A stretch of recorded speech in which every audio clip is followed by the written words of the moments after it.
Olá pessoal, tudo bem? A gente vai dar continuidade às aulas que vem falando sobre o Sermão da Montanha. O meu grupo é composto pelo Adelmo, que é o líder desse grupo, pelo Alberto, pela Cláudia e por mim. O trecho que a gente ficou responsável para essa aula 44 é o trecho que vai falar que os discípulos são o sal da terra e os discípulos são a luz do mundo, o cumprimento da lei, o assassínio, o adultério, o divórcio, os juramentos e olho por olho. E a parte que ficou sob a minha responsabilidade é a parte que fala que os discípulos são o sal da terra e os discípulos são a luz do mundo, tá? Tá nos versículos 13 a 16 do capítulo 5 de Mateus, tá? Bom, eu li toda a bibliografia indicada para o nosso curso, li outras coisas, ouvi algumas palestras, e aí me chamou a atenção um aspecto dessa parte que eu vou falar, e para falar eu quero dar uma contextualizada primeiro, tá? Queria dividir com vocês a conclusão que eu cheguei da parte que eu li.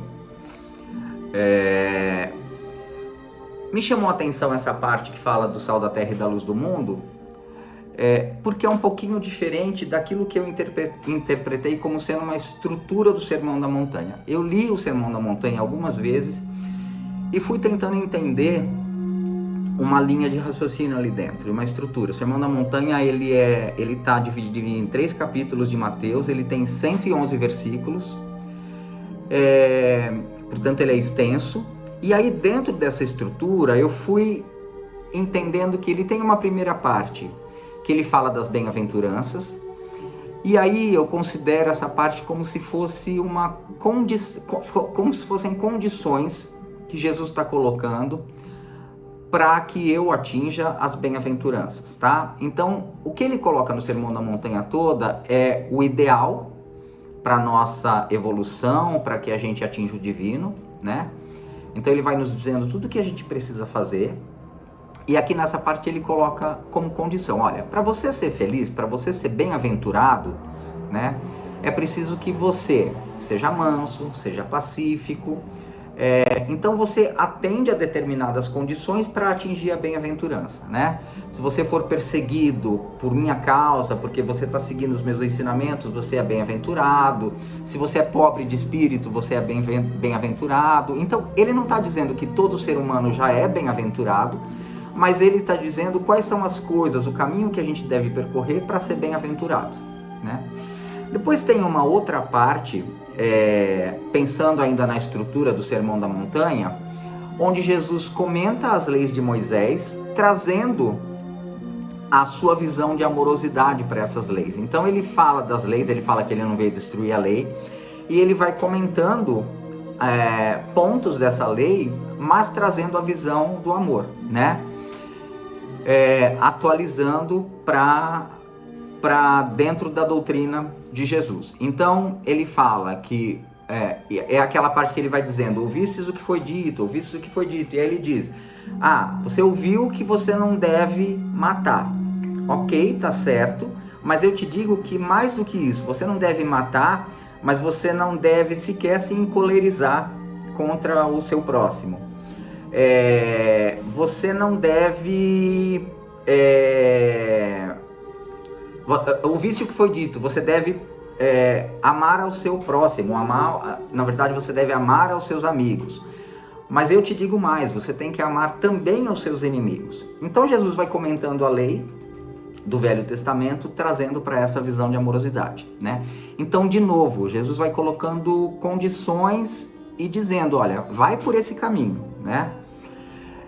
Tem uma outra parte que Jesus fala da conexão da gente com o divino e da importância que a gente tem que dar para as coisas do Espírito. Então, é o trecho em que Jesus nos ensina a rezar o Pai Nosso, e em que Jesus vai falando que a gente deve dar importância às coisas do Espírito. Então, não se preocupa com o que você vai vestir ou com o que você vai comer, porque isso Deus provê, né? Se preocupe com as coisas espirituais, né? Se preocupe com o reino de Deus e se preocupe com a justiça.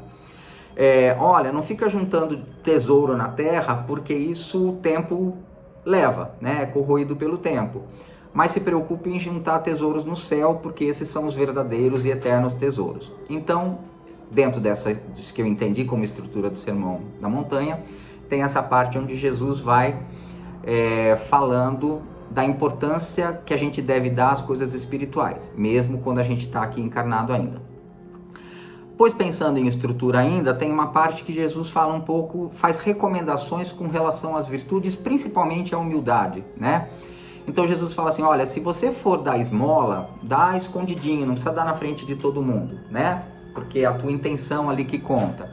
Se você vai rezar nas sinagogas, tal, você não precisa fazer isso para que todo mundo veja, mas você pode orar em secreto, porque aí você está se conectando com Deus e Deus está vendo. Não tem importância se os outros estão vendo o que você está fazendo, né? Tem importância se a sua oração está chegando a Deus, faz em secreto que Deus vê, né?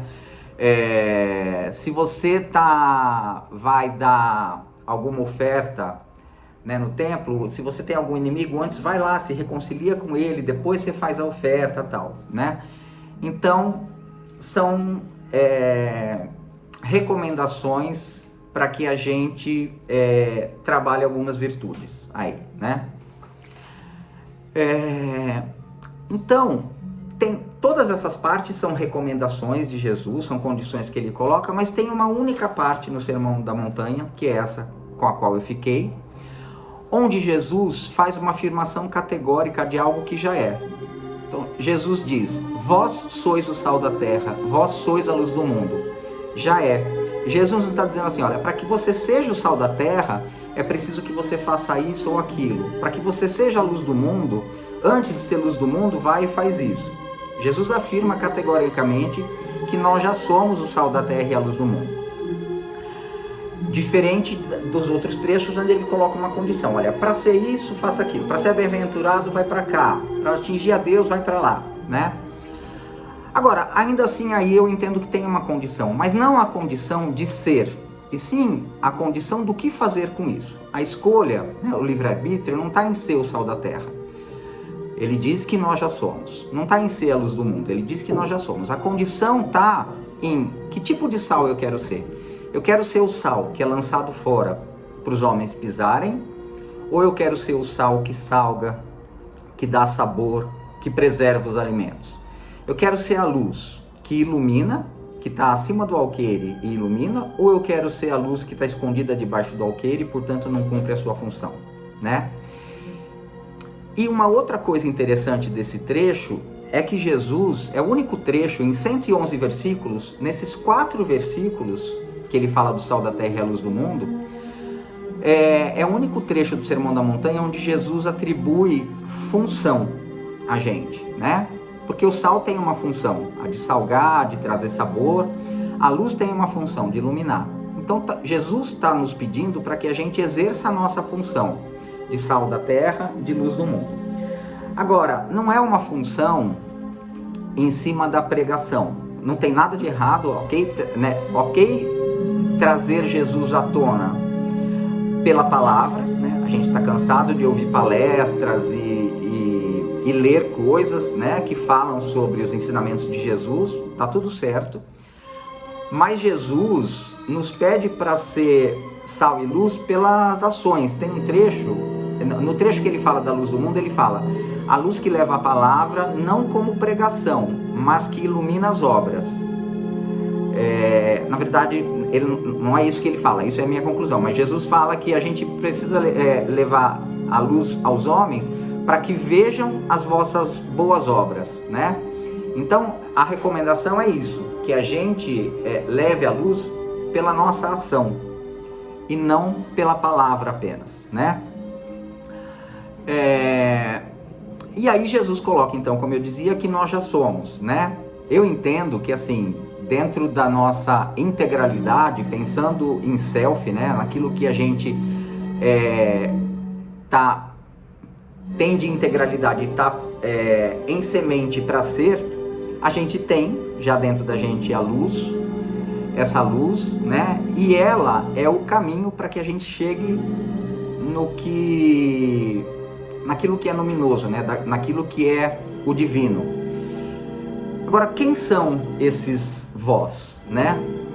Jesus, na época em que ele estava pregando o Sermão da Montanha, eram os discípulos, né? O vós, a quem ele dizia, eram os discípulos, que eram quem? Aqueles que ouviam o que Jesus dizia. Não quem escutava simplesmente, mas quem de fato ouvia.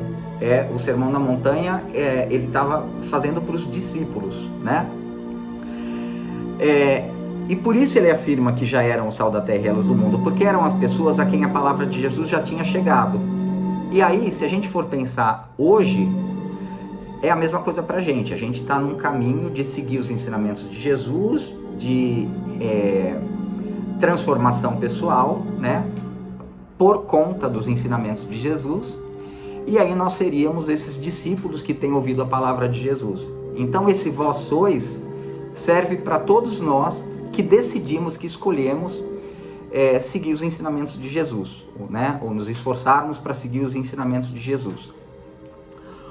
O ponto aí é que, falando de experiência pessoal, inclusive, mas acho que acontece com muita gente, eu escolho seguir a Jesus, e eu entendo que eu tenho que seguir a Jesus para ser o sal, né, que traz sabor, um sabor diferente à vida, e a luz que ilumina. Só que eu faço uma relação incorreta, né? Eu entendo que para ser sal e luz eu preciso ser como Jesus. E aí, como eu estou muito distante disso, né? Não sou e estou muito longe de ser, eu deixo de exercer a minha função de sal e luz porque eu acho que eu não sou nem merecedor de procurar fazer como Jesus fazia, né?